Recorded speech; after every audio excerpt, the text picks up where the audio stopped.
విదేశాల వనితలకు సారెపోసి పంపేది, భారతీయ సంస్కృతిని సగర్వంగా చాటేది, మన జాతీయ జెండాకు సమానంగా నిలిచేది.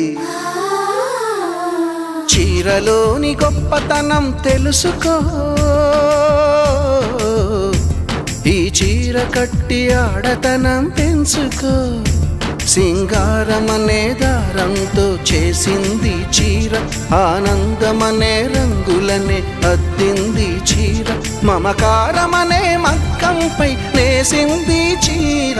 చీరలోని గొప్పతనం తెలుసుకో,